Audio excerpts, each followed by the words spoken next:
This movie just may be the most brutal movie to ever take place within the DC cinematic universe. I mean, you got people getting shot in the head, you got people getting ripped apart. Yeah, this is probably the darkest yet. And I loved every second of it. The following program is rated TV MALV. It contains strong language, violence. It is intended only for mature audiences. Viewer discretion advised.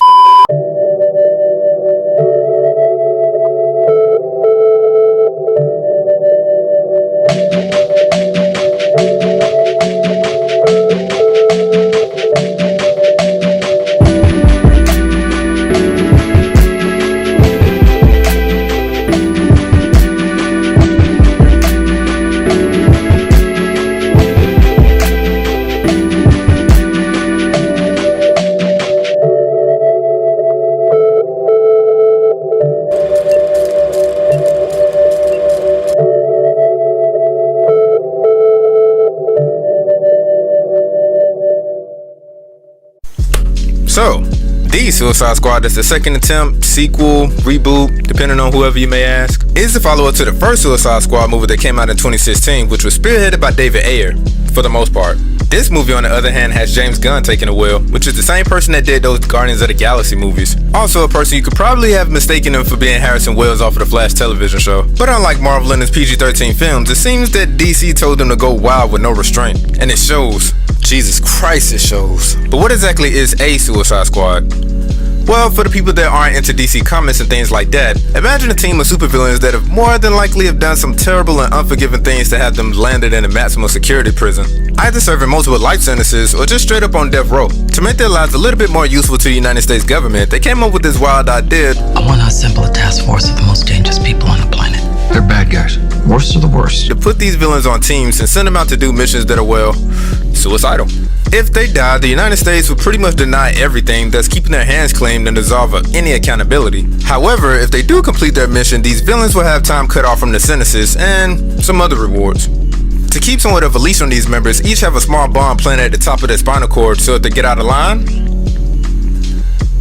it's kind of messed up, right? But America?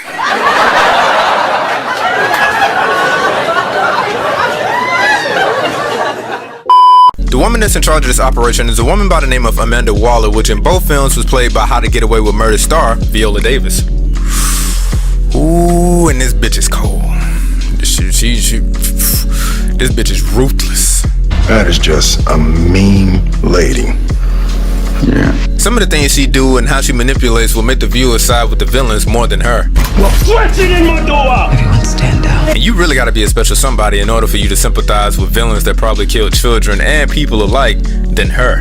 But that, for the most part, is the overall gist of what the Suicide Squad, also known as Task Force X, is and what they do. This movie will explain all of that at the beginning at a breakneck speed. It's almost as if it assumes you saw the first film. And as the old saying goes, the game stays the same, but the players just change. This definitely applies to the Suicide Squad because, don't ever think that everybody makes it out of these missions alive. Please don't have this in mind, especially going into this movie. Do not grow attached to anybody. Anything can happen at any point in time and nobody is safe. But I have to give it to the comic book characters that they chose to be in this one. I know a lot of people aren't gonna know some of the characters that are here because, well, they're kind of like deep cut minor villains. Like if Batman and Superman was like the A-list, then some of these guys would be considered the last 4 letters of the alphabet tier. The standout, of course, is Harley Quinn, played by Margot Robbie, of course. Now that I think about it, she's probably been featured in more DCEU movies than any other character.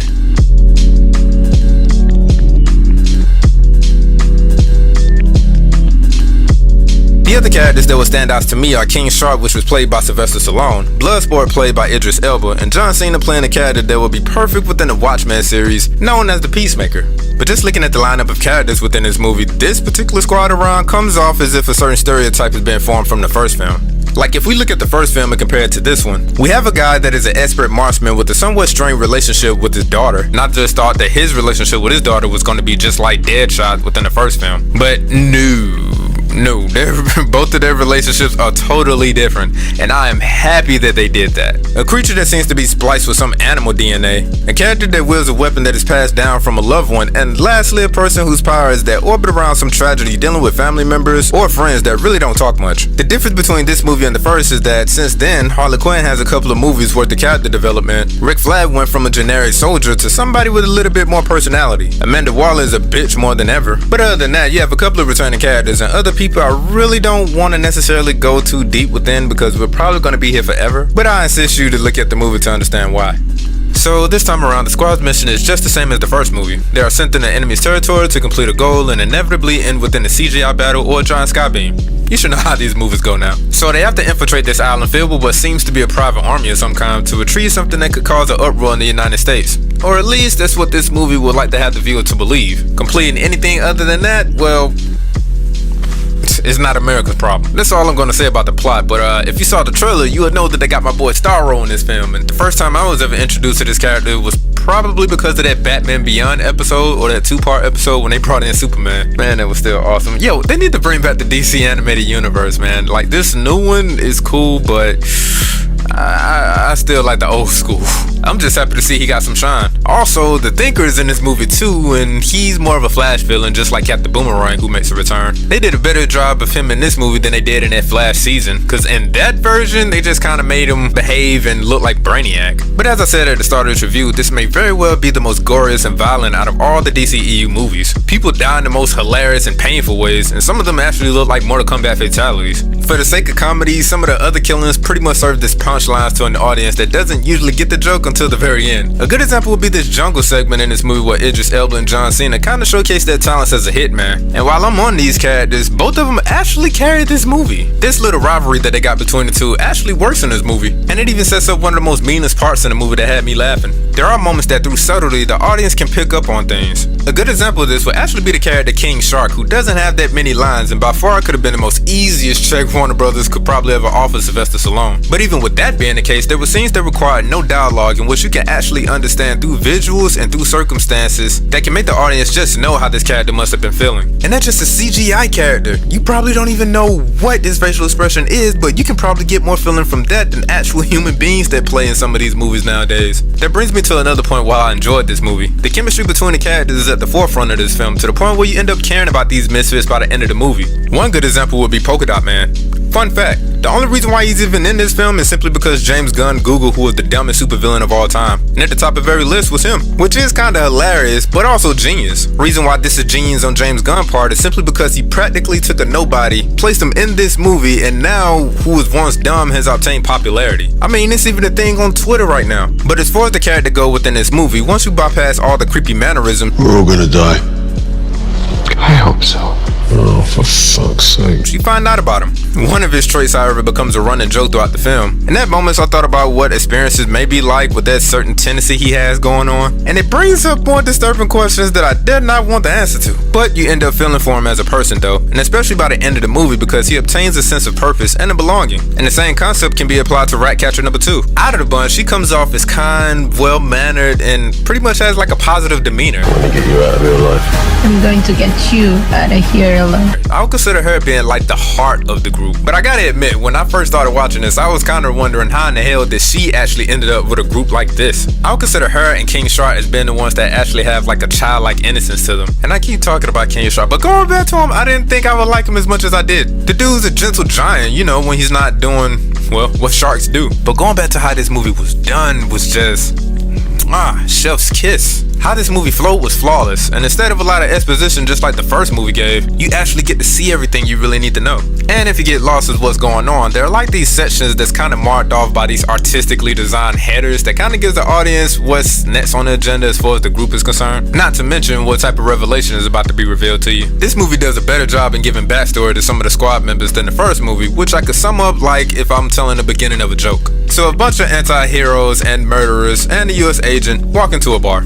This movie actually takes the time out for you to understand these characters, so you can get to know them a little bit. If you combine that with the good acting and how this movie was filmed, and also how this movie actually shows you the experiences that they went through rather than just drowning you in the ocean of obvious exposition, you'll actually get a movie that's memorable, something that you can actually go back and rewatch, like I did. James Gunn not only masterfully executed storytelling elements, but made what happened in the past give some sort of more of a significance and gravity to some of the scenes that happen in this movie. He actually humanizes every character in this movie, from humans to creatures to you name it. You can actually understand where they're coming from. And as I said before, this is a Suicide Squad movie, so I'm gonna say it just like the people in college what they tell the new incomers. Look left and to your right. Everybody that you came in with, it is no guarantee that they're gonna be the same people that you're gonna be finishing with. And I can't lie, there are certain people within this movie that once their life was terminated, I kind of felt bad for them because, you know, they kind of grew on me. This movie exceeded my expectations, and when I assumed that one thing was going to go one way, it actually goes another. But from the beginning to the end, this movie just hits you over the head with how morbid and unforgiving this film is. And because of it, it's what makes it even more enjoyable. How can I put this in other words? I got it. This movie actually brought me back to when I was a little kid, when I used to watch cartoons with Bugs Bunny, Daffy Duck, Elmer Fudd, and the rest of the Looney Tunes gang. You see, in those cartoons, looking at it now as an adult, there were a lot of violent acts of cruelty that were being put on display. People got hit by vehicles, shot in the face, and all types of horrible ways to physically end a person's life. But around that time, watching those cartoons in my younger days, my level of morality and knowing right from wrong has already been established and solidified. So seeing a cartoon character being decapitated and stabbed is quite bad if you see it in real life, obviously, or unless it's within a horror movie. However, since the medium in which these acts presented is being brought to the audience genuinely for laughs, it kinda absolves it for any consequences of negative backlash if the viewer considers it funny. Unless you're just being overly sensitive, and in which case, good luck with life. So what am I saying? Well, essentially this movie with all this violence that be ensuing, this was actually fun to watch. I enjoyed myself. I think y'all should check it out too. Now with all that being said, there was something that I did take notice to. What I'm referring to is how this movie handles connecting this film to the other DCEU movies, but mainly the first Suicide Squad movie. When Harley Quinn sees people she recognizes, she just says one line, possibly referring back to the first film. A microsecond and you would have missed this. Personally, if by chance I saved the world from an ancient evil, I probably would have displayed a little bit more excitement, let alone emotion if I saw them again. Like in this movie when Harley Quinn says a brief hello to a certain somebody, I would have probably asked how his girlfriend was doing. Just to be funny. But yeah, this movie kind of like tries to disown the first film. But then on the flip side, there was this segment in the movie regarding Harley Quinn and this little spiel she gave during this situation that she was in. Now, if you saw the first Suicide Squad movie and also The Birds of Prey, it's kind of easier to understand what she was saying because the viewer literally saw her journey leading up to the Harley Quinn that she is now. But if you've been along for the ride, you kind of see why she does what she does in a specific scene in this movie. And again, I can't say this enough, I enjoyed this movie. I even went back to watch the first film just so I can appreciate how far the DCEU has come. Which is unfortunately not where it should be because of a lot of things. You have Warner Brothers not allowing the directors to do their thing and making themselves look like asses when the director's version of their films outshine the manufacturing monstrosities they put out. The mere fact that this is a tendency with these films only makes me want to see the David Ayers cut of the Suicide Squad movie even more. Then you have other problems that kind of rear its head every once in a while, like not knowing if actors are going to be reprising their roles or even leaving. Also, you got films that were being released that weren't terrible, but just left people asking, why? And then you have rumors of people that are in charge quite possibly erasing everything that's making this DCEU become something potentially more greater than what it is, effectively making things not be canon when it should be and making things that shouldn't be canon, canon. In other words, a soft reboot of some sort. Rumors were that this was possibly going to start with, The Flash, because of Flashpoint. If you don't know about it, read the comics. This is just all types of mess, and if things don't shape up, I can easily see this becoming another version of the X-Men films and that continuity situation. So if you don't catch my drift, restore the Snyderverse. And while I'm on that topic, the Zack Snyder Justice League was not the first film that he released that has a director's cut that's damn near 4 hours long. If you got the time, go ahead and check out Watchmen Ultimate Edition. Now, where was I? Oh yeah.